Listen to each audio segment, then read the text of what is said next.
When the charts in Google Sheets to update automatically when your data changes, here's how to make dynamic chart in seconds. Start by entering your data in a table, for example, sales, numbers, student scores, or survey results.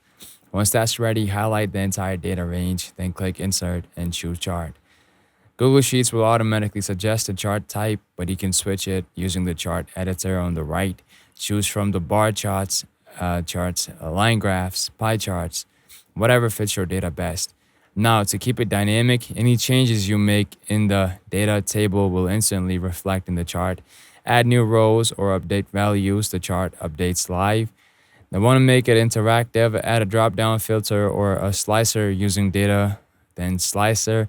This lets you control what part of the data shows on the chart without editing anything manually. And just like that, you have built a live interactive chart inside Google Sheets, perfect for reports or dashboards. If you found this helpful, follow for more powerful Google Sheets tips.